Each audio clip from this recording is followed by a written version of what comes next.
NDA ನಾಯಕರಾಗಿ ಈಗ ಪ್ರಧಾನಿ ಮೋದಿ ಆಯ್ಕೆಯಾಗಿದ್ದಾರೆ. ಭಾನುವಾರ 3ನೇ ಬಾರಿಗೆ ಪ್ರಧಾನಿಯಾಗಿ ಮೋದಿ ಪ್ರಮಾಣ ವಚನವನ್ನು ಸ್ವೀಕರಿಸಲಿದ್ದಾರೆ.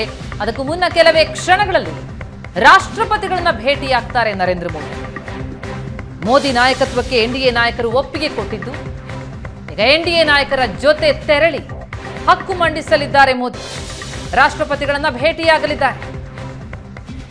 ಸರ್ಕಾರ ರಚನೆಗೆ ಹಕ್ಕು ಮಂಡನೆಗೂ ಮುನ್ನ ಬಿಜೆಪಿ ಹಿರಿಯ ನಾಯಕರನ್ನ ಭೇಟಿಯಾದರು. ಎಲ್.ಕೆ. ಅಡ್ವಾಣಿ ಅವರನ್ನ ಭೇಟಿಯಾದರು. ಮುರಳಿ ಮನೋಹರ್ ಜೋಶಿ ಅವರನ್ನ ಭೇಟಿಯಾಗಿ ಅವರ ಆಶೀರ್ವಾದವನ್ನ ಪಡೆದಿದ್ದಾರೆ. ಇನ್ನೇನು ಕೆಲವೇ ಕ್ಷಣಗಳಲ್ಲಿ ರಾಷ್ಟ್ರಪತಿಗಳನ್ನ ಕೂಡ ಭೇಟಿಯಾಗ್ತಾರೆ.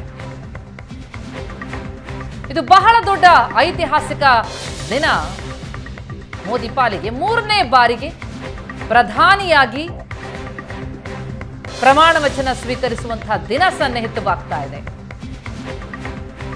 ಸರ್ಕಾರ ರಚನೆಗೆ ಹಕ್ಕು ಮಂಡನೆಗೂ ಮುನ್ನ ಬಿಜೆಪಿಯ ಹಿರಿಯ ನಾಯಕರನ್ನ ಭೇಟಿಯಾಗಿ ಆಶೀರ್ವಾದ ಪಡೆದಿದ್ದಾರೆ. ಬಿಜೆಪಿ ಹಿರಿಯ ಮುಖಂಡ ಮುರಳಿ ಮನೋಹರ್ ಜೋಶಿ ಅವರನ್ನ ಭೇಟಿಯಾದರು. ಅದಕ್ಕೂ ಮುನ್ನ ಎಲ್.ಕೆ. ಅಡ್ವಾಣಿ ಅವರನ್ನ ಭೇಟಿಯಾಗಿ ಅವರ ಆಶೀರ್ವಾದವನ್ನ ಪಡೆದಿದ್ದಾರೆ. ಅಡ್ವಾಣಿ ಅವರು ಮೋದಿ ಅವರಿಗೆ ರಾಜಕೀಯ ಗುರು. ಅಂತೆಯೇ ಬಿಜೆಪಿಯ ಹಿರಿಯ ನಾಯಕ ಮುತ್ಸದ್ದಿ ರಾಜಕಾರಣಿ ಮುರಳಿ ಮನೋಹರ್ ಜೋಶಿ ಇಬ್ಬರು ಹಿರಿಯರ ನಿವಾಸಕ್ಕೆ ತೆರಳಿ ಭೇಟಿಯಾಗಿ ಅವರ ಆಶೀರ್ವಾದವನ್ನ ಪಡೆದಿದ್ದಾರೆ. ಮೋದಿ ಅವರನ್ನ ಅಭಿನಂದಿಸಿದ್ದಾರೆ ಬಿಜೆಪಿಯ ಹಿರಿಯ ನಾಯಕರು. ನೆಹರು ಆದ ಮೇಲೆ 3ನೇ ಬಾರಿಗೆ ಪ್ರಧಾನಿಯಾಗ್ತಾ ಇರುವಂತಹ ನರೇಂದ್ರ ಮೋದಿ ಅವರಿಗೆ ಇದು ಬಹಳ ಮಹತ್ವದ ಕ್ಷಣ. ಈ ಹಿನ್ನೆಲೆಯಲ್ಲಿ ಸರ್ಕಾರ ರಚನೆಗೆ ಹಕ್ಕು ಮಂಡನೆಗೂ ಮುನ್ನ ಬಿಜೆಪಿಯ ಹಿರಿಯ ನಾಯಕರನ್ನ ಭೇಟಿಯಾಗಿ ಅವರ ಆಶೀರ್ವಾದ ಪಡೆದಿದ್ದಾರೆ ನರೇಂದ್ರ ಮೋದಿ. ಮತ್ತು ಎನ್ಡಿಎ ಸಭೆ ನಡೆಯಿತು. ಸಂಸದೀಯ ನಾಯಕರಾಗಿ ಮೋದಿ ಆಯ್ಕೆಯಾಗಿದ್ದಾರೆ.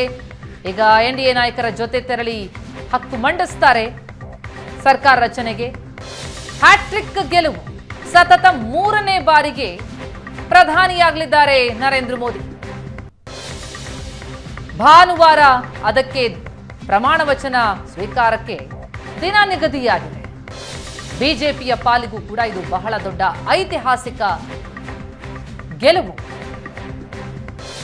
ಈ ಹಿನ್ನೆಲೆಯಲ್ಲಿ ಸರ್ಕಾರ ರಚನೆಗೆ ಹಕ್ಕು ಮಂಡನೆಗೂ ಮುನ್ನ ಬಿಜೆಪಿಯ ಹಿರಿಯ ನಾಯಕರನ್ನ ಭೇಟಿಯಾಗಿ ಅವರ ಆಶೀರ್ವಾದವನ್ನ ಪಡೆದಿದ್ದಾರೆ. ಅವರ ಆರೋಗ್ಯ ವಿಚಾರಿಸಿ ಬಂದಿದ್ದಾರೆ ಪ್ರಧಾನಿ ಮೋದಿ. ಸ್ಕ್ರೀನ್ ಮೇಲೆ ಗಮನಿಸ್ತಾ ಇದ್ದೀವಿ. ಎಲ್.ಕೆ. ಅಡ್ವಾಣಿ ಅವರನ್ನ ಭೇಟಿಯಾದರು. ಅಡ್ವಾಣಿ ಮೋದಿಯವರ ರಾಜಕೀಯ ಗುರು.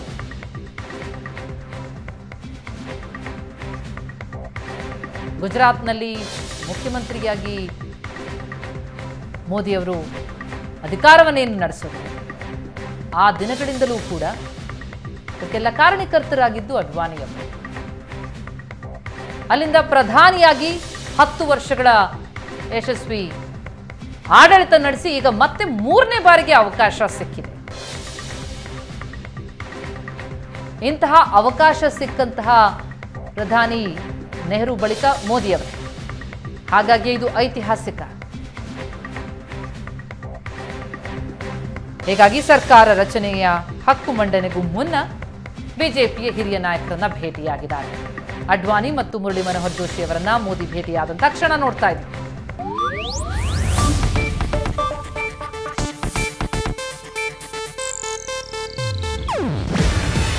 ಇದು ಏಷ್ಯಾನೆಟ್ ನ್ಯೂಸ್ ನೆಟ್ವರ್ಕ್ ಪ್ರಸ್ತುತಿ. ನೀವು ನೋಡ್ತಿದ್ದೀರಾ ಏಷ್ಯಾನೆಟ್ ಸುವರ್ಣ ನ್ಯೂಸ್.